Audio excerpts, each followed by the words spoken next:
प्रधानमंत्री नरेंद्र मोदी के तीसरे कार्यकाल का पहला आम बजट आज पेश किया गया। वित्त मंत्री निर्मला सीतारमण ने इसे संसद में पेश किया, जो उनका बतौर वित्त मंत्री लगातार 7वां बजट है। इस बजट में गरीब, महिला, युवा और किसानों पर पूरा फोकस किया गया है।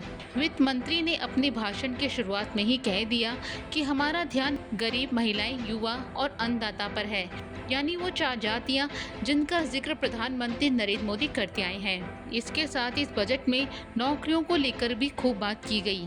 तो चलिए जानते हैं कि इस बजट में किसे क्या मिला, इसके अलावा क्या महंगा और क्या सस्ता हुआ है।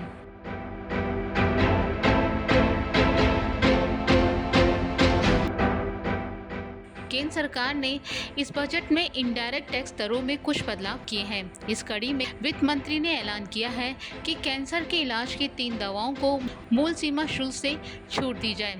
एक्सरे मशीन में इस्तेमाल होने वाले एक्सरे ट्यूब और फ्लैट पैनल डिटेक्टरों पर बेसिक कस्टम ड्यूटी में बदलाव किया जाएगा। ऐलान लागू होने के बाद ही इनकी कीमतों में कमी आ जाएगी। इसके अलावा फॉरोनिक ब्लिस्टर कॉपर पर बेसिक कस्टम ड्यूटी को सरकार ने हटा दिया है। वित्त मंत्री निर्मला सीतारमण ने सोलर पैनल और लिथियम बैटरी के सस्ते होने की भी बात कही है, जिससे फोन और गाड़ियों की बैटरी के दाम कम होंगे। इसके अलावा ई कॉमर्स कंपनियों के लिए टैक्स डिटेक्ट एक्स सोर्स यानी TDS दर 1% से घटाकर 0.1% की गई है, यानी इसे लगभग 0 ही कर दिया गया है। वित्त मंत्री निर्मला सीतारमण ने ऐलान किया है कि मोबाइल फोन और चार्जर पर बेसिक कस्टम ड्यूटी को 15% तक घटाया गया है। इसके चलते अब मोबाइल फोन की कीमतों में कटौती देखने को मिलेगी। इसके साथ ही महिलाओं को सौगात देते हुए सोने चांदी पर कस्टम ड्यूटी घटाकर 6% की गई है, जिससे ये सस्ते होंगे। प्लेटिनम पर भी कस्टम ड्यूटी घटी है, जिसके बाद ये भी सस्ता होने वाला है।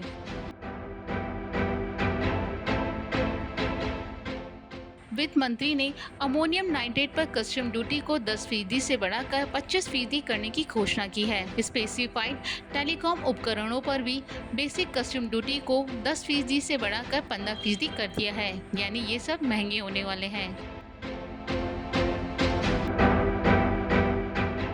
अगर आप नई स्कीम के तहत रिटर्न फाइल कर रहे हैं तो आपको 17,500 रुपए तक बचत हो सकती है। सरकार ने जो भी बदलाव किए हैं वो नई स्कीम में किए हैं। वेतन भोगियों में स्टैंडर्ड डिडक्शन को 50 से घटाकर 75,000 किया है। इसी तरह स्लैब में भी बदलाव किया है। 3 लाख रुपए तक कोई टैक्स नहीं लगेगा। 3 से 7 लाख रुपए तक 5% टैक्स लगेगा। वहीं 7 से 10 लाख रुपए तक 10% टैक्स लगेगा।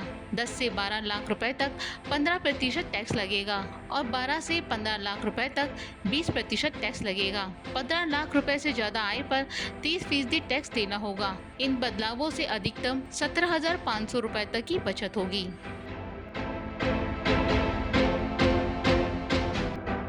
केंद्र सरकार के इस बजट में सरकारी नौकरी तो नहीं, लेकिन प्राइवेट सेक्टर में नौकरियों में जरूर इजाफा होगा, वो भी मैन्युफैक्चरिंग सेक्टर में। सरकार का पूरा फोकस मैन्युफैक्चरिंग और सर्विस सेंटर के उद्यमियों को मदद करने वाला दिख रहा है।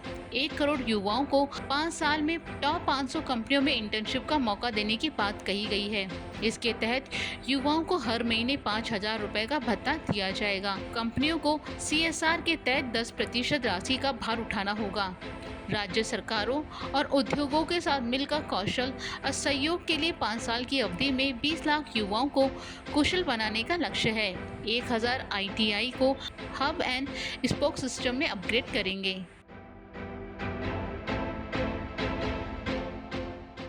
वित्त मंत्री निर्मला सीतारमण ने अपने बजट में राजस्थान को भी बड़ा तोहफा दिया है। निर्मला सीतारमण ने राजस्थान को 1578 एकड़ के एक नए इंडस्ट्रियल प्रोजेक्ट देने का ऐलान किया है। वित्त मंत्री ने जोधपुर, पाली, मारवाड़ इंडस्ट्रियल प्रोजेक्ट को स्वीकृति प्रदान की है। इस प्रोजेक्ट में करीब 922 करोड़ रुपए का खर्च आएगा।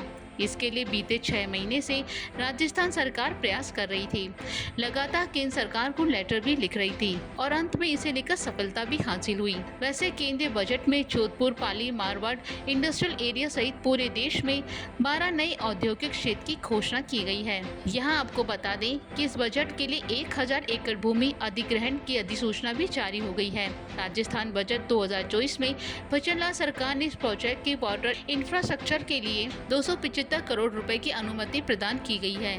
बताया जा रहा है कि इस प्रोजेक्ट से करीब 40,000 लोगों को सीधे तौर पर रोजगार मिलेगा। इसके साथ ही कोरोना काल में केंद्र सरकार ने सभी लोगों को मुफ्त में राशन उपलब्ध कराने के मकसद से मुफ्त राशन देने की योजना शुरू की थी। इस योजना को शुरू करने का मुख्य उद्देश्य ये था कि भारत में कोई भूखा ना सोए। ऐसे में राजस्थान को भी इस योजना का लाभ मिलेगा। वहीं बजट में सोलर, मिनरल और डायमंड इंडस्ट्री को लेकर भी बड़ी घोषणाएं की गई हैं, जिससे राजस्थान को बड़ा फायदा मिलने की उम्मीद है। राजस्थान इन तीनों ही चीजों का हब है। वहीं बजट पेश होने के बाद प्रधानमंत्री नरेंद्र मोदी ने अपनी प्रतिक्रिया दी है। उन्होंने बजट को नई ऊंचाइयों पर ले जाने वाला बताते हुए कहा कि इस महत्वपूर्ण बजट के लिए मैं देशवासियों को बधाई देता हूं। ये बजट समाज के हर वर्ग को शक्ति देने वाला है। ये देश के गांव, गरीब किसान को समृद्धि की राह ले जाने वाला है। ये मध्यम वर्ग को नई ताकत देने वाला बजट है। इस बजट में महिलाओं की आर्थिक भागीदारी सुनिश्चित करने में मदद मिलेगी। ये बजट समाज के हर वर्ग को शक्ति देने वाला बजट है। ये देश के गांव, गरीब किसान को समृद्धि की राह पर ले जाने वाला बजट है। पिछले 10 वर्षों में 25 करोड़ लोग गरीबी से बाहर निकले हैं। ये जो न्यू मिडिल क्लास बना है, ये बजट उनके सशक्तिकरण की निरंतरता का बजट है। इन नौजवानों को अनगिनत नए अवसर देने वाला बजट है। केंद्र सरकार की ओर से पेश किए बजट को लेकर विपक्ष ने भी अपनी प्रतिक्रिया दी है। कांग्रेस सांसद राहुल गांधी ने बजट के बाद एक्स पर पोस्ट करते हुए इसे कुर्सी बचाओ बजट बताया है। उन्होंने कहा, बजट के जरिए सहयोगियों को खुश करने की कोशिश की गई है, बल्कि अन्य राज्यों की कीमतों पर उनसे खोखले वादे किए गए हैं। राहुल गांधी ने कहा कि बजट के जरिए मित्रों को खुश किया गया है। उन्होंने कहा कि ये बजट कांग्रेस के घोषणा पत्र और पिछले बजट का कॉपी पेस्ट है।